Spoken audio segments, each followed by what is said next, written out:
What's up, guys? Today I'm going to be showing you how to make this wooden pallet flag without using any stain. Let's get started.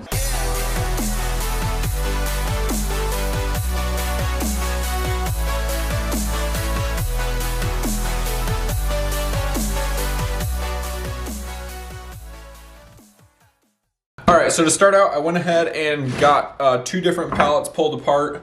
One had the darker wood on it, and then one had the lighter wood on it. So you'll just have to do your best to find one that's maybe a little older and is a little bit more weathered, and then one that is not as weathered. And to remove them, I just ran a Sawzall on the bottom sides, cutting off the nails. These ones are 5/8 inch thick and 3 3/8 inch wide, which is perfect because I'll be ripping my stripes at 1.5 inches, so that'll give me plenty of room. And then the only tricky part for this will be the union, and with the pieces being 3 3/8 inch wide, it actually works out perfect because if I just put 3 of them together, I come out at just under 10.5 inches, which will work for my union. So for my union, I'll just be cutting 3 pieces at 14 3/4. So if whatever pieces you have, if they're a little bit bigger than these ones, then you have to rip them down a little bit. And if they're a little bit smaller, then you just have to rip them down to where you can stack them and have them at 10.5 inches. But anyways, before we get too carried away, I'll get my union cut. So I'll just be cutting 3 of these pieces at 14 3/4 for the length. And then, like I said, you'll need 10.5 inches for the width. Alright, so I got my 3 pieces cut for my union. I can go ahead and set those aside. The reason I cut them all on the short side and left all these longer sides, and I didn't cut any more pieces for the union out of these sides, is because these will still be long enough to use for the short stripes that will go next to the union. And I was just trying to do it in the most efficient way possible.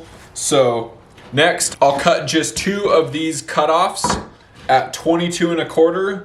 And then we'll be able to rip those down to 1.5 inches each.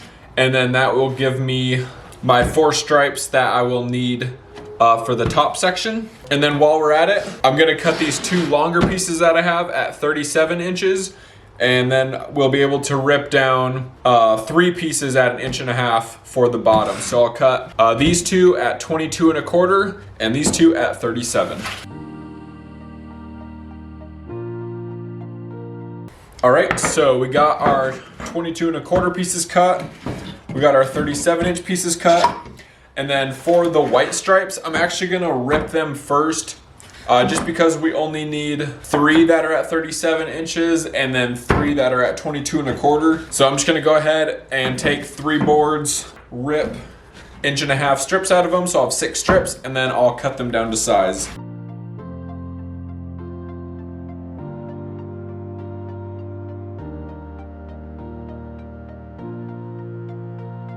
All right, so now that we got everything ripped down to the 1.5 inches, I'm gonna go ahead and get my white stripes cut to length. So like I said, I'll cut 3 of these at 37 inches, and then I'll cut 3 of them at 22 1/4. And then while I'm at it, I'm just gonna take 2 full pieces and I'm gonna cut them at 18.5. I'll cut 4 of them at 18.5, and then that way we'll go ahead and use those for the backers. All right, so we got everything cut. I got everything laid out here. You can lay it out however you want to. I like to lay it out so that the nails kind of alternate sides, just so that we don't have a bunch of nails all on one side and then no nails on the other side. And then same with the union, I got them kind of alternated here.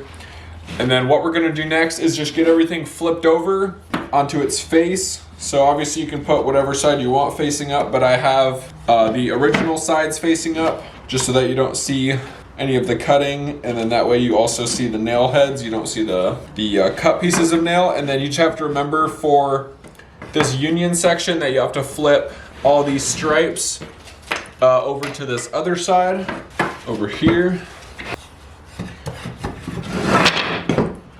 And then what we're gonna do is we're gonna take our backer pieces.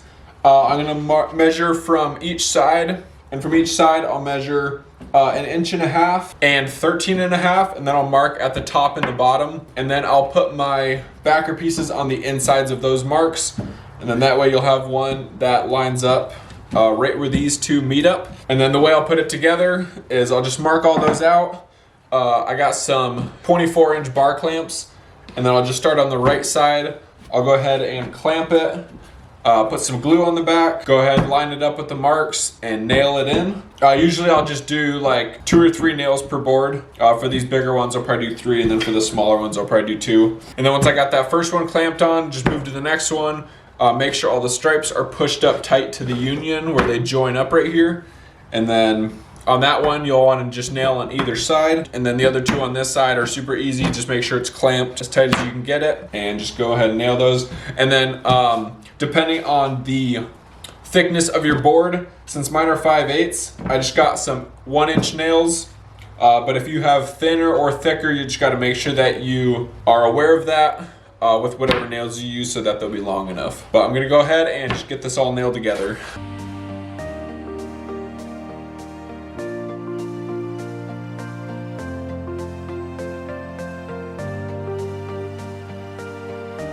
All right, so we got that all nailed together. I actually did 4 in these bigger pieces. I just did, just kind of split them up in like a square pattern. But now we can go ahead, get it flipped back over. Now we just got 1 big piece. All right, so next up, we're gonna go ahead and get the stars done. So I got a stencil here, and what I'm gonna do is just position this right over the union, and then I'll just tack it in place with some tape. And then what we're gonna do is I got these star cutouts. I can link the cutouts and the stencil in the description.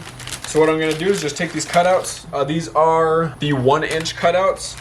So they're actually a little bit smaller than the stars on the stencil. So as you can see, they're not quite as big as the stars on the stencil, but with 50 of them spread out, they don't look that much smaller, or you don't really notice it. So I'll just be putting a dot of glue on the back of the star. Then I will just put it in the opening in the stencil. And then I got a 23 gauge pin nailer with some 5/8 inch nails, and I'll just put 1 nail in the center of each. I don't know if the nailing part is really necessary just since we'll be gluing them, but that is what the nails look like. So they're pretty small. They shouldn't be very noticeable, and I think it'll just help keep them in place while the glue sets up, and it will keep them from like sliding around. So we can go ahead and get these stars put on.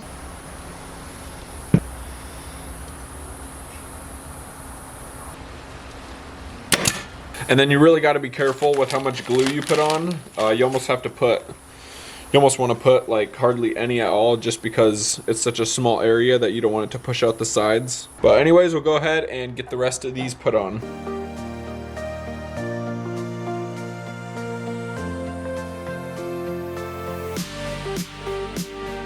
All right, so now we can go ahead and pull the stencil out.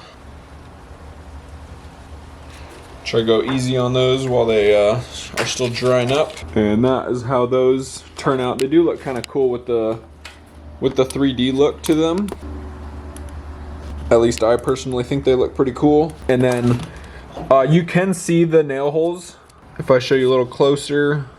So you can see them, but I think since they're all consistent, and since this is a pallet flag and it has more of a rustic look to it, I don't think they are a big deal, me personally. All right, so now that we're done with the stars, we can go ahead and get it flipped back over. This can actually be done when you have it flipped over to do the back, but I'm just gonna get the hangers put on the back real quick. I just have these sawtooth hangers, and I'll just measure off of the top 2.5 inches, and then I'll just center them on either of the side backer pieces. And you can use any picture style hanger that you want to.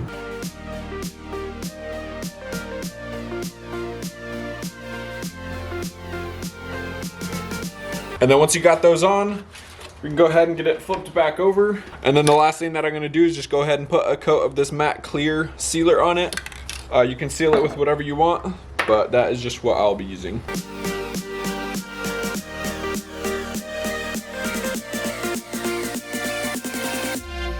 Alright guys, so that is it all finished up. I really love the way these pallet flags come out with just all of the character that they have in them, all the nails, all the scuff marks, the saw marks, everything. I think it'd be a great option if you have that kind of style going in your house, kind of the farmhouse rustic style going on. And especially with wood prices being so expensive, just a great option that's cheaper. You don't need any stain for it.